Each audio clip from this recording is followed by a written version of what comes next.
ህወሓትና ሻዕቢያ አዲስ ወታደራዊ ጥምረት በፈጠሩበት በዚህ ወቅት በአፋር ክልል ተኩስ እየሰለጠነ ያለው የህወሓት ተገንጣይ ቡድን ትኩረት እየሳበ ይገኛል። ቡድኑን የቀድሞው የመከላከያ ጠቅላይ ኤታማዦር ሹም ወደ አፋር አቅንተው ጎብኝተውታል። በኮሪደር ልማት ከአዲስ አበባ ካሳንቺስ አካባቢ የተፈናቀሉ ዜጎች ከተጠለሉበት መጠለያ ጣቢያ በ3 ቀን ውስጥ ለቀው እንዲወጡ ታዘዙ። ላለፉት ዓመታት በአዲስ አበባ የፖለቲካ ስራዎችን እንዳይከውን ተከልክሎ እንደነበር የገለጸው ኦነግ አሁን ላይ ፈቃድ እንደተሰጠው ገለጸ። ዜጎች የግብር ጫና ከበደን እያሉ ባሉበት ወቅት መንግስት በሚቀጥለው ዓመት ከ1 ትሪሊዮን ብር በላይ ከግብር ለመሰብሰብ ማቀዱን አስታወቀ። እነዚህና ሌሎች የዕለቱን መረጃዎችን እነግራችኋለን። ቻናላችንን ሰብስክራይብ በማድረግ አብራችሁን ቆዩ። ወደ ቀዳሚው መረጃ እናልፋለን።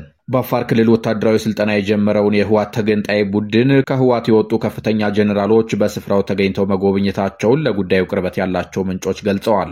የህወሓትን ለሁለት መሰንጠቅ ተከትሎ ከነደብረ ጽዮን የተገነጠለውና በጌታቸው ረዳ ይመራል የተባለው ቡድን በአፋር ክልል ሰራዊት ማደራጀትና ወታደራዊ ስልጠና መስጠት መጀመሩም ሲነገር ቆይቷል። ከሰሞኑ ደግሞ ከህወሓት የወጡ ከፍተኛ ወታደራዊ አመራሮች ቡድኑ ስልጠና በሚወስድበት የአፋር ክልል ተገኝተው መጎብኘታቸው ነው የተገለጸው። በአፋር ክልል በሚገኝ ነጻ መሬት ወታደራዊ ስልጠና የጀመረውን የህወሓት ተገንጣይ ክንፍ በስፍራው ተገኝተው ከጎበኙ ከፍተኛ ወታደራዊ አመራሮች መካከል ጀነራል ጻድቃን ገብረትንሳኤና ጀነራል ንጉስ አበጀ እንደሚገኙበት ተነግሯል። ከዚህ ቀደም በአፋር ክልል የትጥቅ ትግል ለማድረግ እንቅስቃሴ ጀምሯል የተባለውን የህወሓት ተገንጣይ ቡድን የቀድሞ የኢትዮጵያ መከላከያ ሰራዊት ጠቅላይ ኤታማዦር ሹም ጀነራል ሳሞራ የኑስ በስፍራው ተገኝተው ጎብኝተዋል ተብሎ ነበር። ሆኖም ግን ጀነራል ሳሞራ እኔ በትግራይ የእርስ በርስ መጠፋፋትን አልደግፍም፣ ቡድኑንም አልጎበኘሁም በማለት አስተባብለዋል። ከዚሁ ጋር ተያይዞ ጀነራል ጻድቃን ገብረትንሳኤ በአፋር ክልል ተገኝተው ወታደራዊ ስልጠና የጀመረውን ቡድን ከጎበኙ በኋላ በአቶ ጌታቸው ረዳ የሚመራውን ዲሞክራሲያዊ ስምረት ትግራይ ስምረት ፓርቲን ቢሮ በአዲስ አበባ ተገኝተው መጎብኘታቸውንና ከትናንት በስቲያ በነበረው የፓርቲው ስብሰባ ላይ መሳተፋቸው ታውቋል።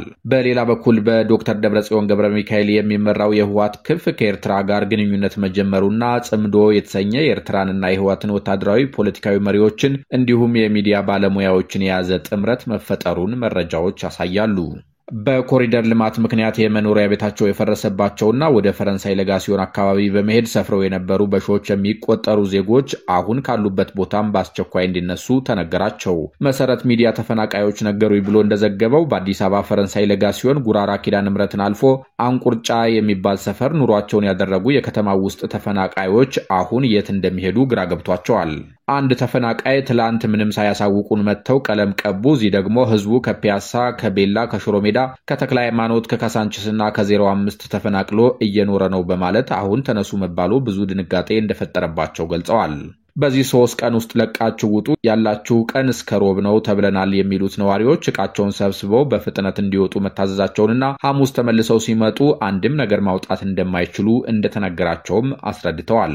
ቢያንስ ትንሽ ቀን ስጡን ብለን ብንለምንም ፖሊስ ደብድቦ አባረረን፣ በጣም ብዙ ሰው በጭንቀት ታሟል፣ የካ ክፍለ ከተማ መልስ ቢሰጠን ብለን ሄድን፣ እዛም በቃ ይፈርሳል ከተባለ ምንም ማድረግ አይቻልም፣ ሁሉም የልማት ተነሽ ነው ብለው አባረሩን፣ አንድ ሰው እንዲያውም ባካችሁ ብሎ ሲለምን ድብደባ ተፈጽሞበታል ማለታቸውን መሰረት ሚዲያ ዘግቧል። ኦነግ አዲስ አበባ የሚገኘው ዋና ቢሮ ከ4 ዓመታት በኋላ እንደተመለሰለት አስታወቀ። የኦሮሞ ነጻነት ግንባር ኦነግ ከነሐሴ 2012 ዓ.ም ጀምሮ ተዘግቶ የነበረውና በአዲስ አበባ የሚገኘው ዋና ቢሮ በይፋ እንደተመለሰለት ባወጣው መግለጫ አሳውቋል። የኦነግ ህዝብ ግንኙነት ኃላፊ ለሚገመቹ ቢሮአችን እንዲመለስ በይበልጥ የአዲስ አበባ ከተማ የፖለቲካ ፓርቲዎች የጋራ ምክር ቤት የቻለውን ያህል ጫና ሲያደርግ ነበር ብለዋል። አክለውም ወደ ቢሮአችን እንድንመለስ የኢትዮጵያ ምርጫ ቦርድ የራሱን አስተዋጽኦ አድርጓል ያሉት ኃላፊው ፓርቲያቸው በቀጣይ በተዋረድ የተዘጉ ጽህፈት ቤቶች እንዲከፈቱ ውትወታውን ይቀጥላል ብለዋል። ወደፊትም የፓርቲውን አደረጃጀቶች ለማጠናከር ተስፋ አድርገን እንሰራለን ሲሉ ነው የተናገሩት። ወደ 200 ጽህፈት ቤቶች አሉኝ የሚለው የኦሮሞ ነጻነት ግንባር ኦነግ ባለፉት 7 ዓመታት ከነዚህ ውስጥ አብዛኞቹ ቢሮዎች እንደተዘጉበት ሲገልጽ ቆይቷል። መንግስት በቀጣይ ዓመት 1 ትሪሊዮን ብር ከግብር ገቢ ለማግኘት ማቀዱ ተሰምቷል። ለህዝብ ተወካዮች ምክር ቤት የቀረበው የፌዴራል መንግስት የ2018 በጀት ዓመት ረቂቅ በጀት 1.93 ትሪሊዮን ብር እንደሆነ ገንዘብ ሚኒስቴር አስታውቋል። ከዚህ ውስጥ 1 ትሪሊዮን ብር ወይም 73 በመቶውን ከታክስ ገቢ ለማግኘት መታቀዱ ነው የተገለጸው። የገንዘብ ሚኒስትሩ አህመድ ሽዴ ለህዝብ ተወካዮች ምክር ቤት በሰጡት ማብራሪያ ከ2018 ረቂቅ በጀት 1 ትሪሊዮን ብር ወይም 73 በመቶውን ከታክስ ገቢ ይገኛል ያሉ ሲሆን 136 ቢሊዮን ብር ከልማት አጋሮች፣ ቀሪው ደግሞ ከፕሮጀክቶች ድጋፍና ልዩ ልዩ ገቢዎች ለማግኘት መታቀዱን ተናግረዋል። በ2018 በጀት ዓመት የ8.9 በመቶ አገራዊ የኢኮኖሚ እድገት እንደሚጠበቅ መናገራቸውም ተዘግቧል። በትግራይ ክልል መዲና መቀሌና ጄኔቫ 5ኛ ክረምት በሸራ መጠለያ ማሳለፍ ይብቃን በሚል መሪ ቃል በቀጣይ ሳምንት የተቃውሞ ሰልፍ እንደሚካሄድ ተገለጸ።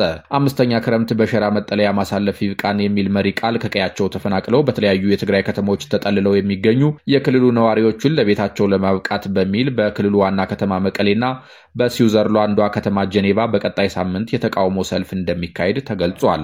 ሰልፉ የሚካሄደው ከሰኔ 11 እስከ 13 2017 ዓ.ም መሆኑ የተጠቆመ ሲሆን የሰልፉ ዋና ዓላማ በክልሉ በተካሄደው ጦርነት ከቀያቸው ተፈናቅለው በተለያዩ የመጠለያ ጣቢያዎችና በስደተኛ ካምፖች የሚኖሩ የክልሉ ነዋሪዎች ቀጣዩ ክረምት ሳይመጣ ወደ ቀያቸው እንዲመለሱ ለማስቻል ነው ሲሉ አስተባባሪዎቹ ተናግረዋል።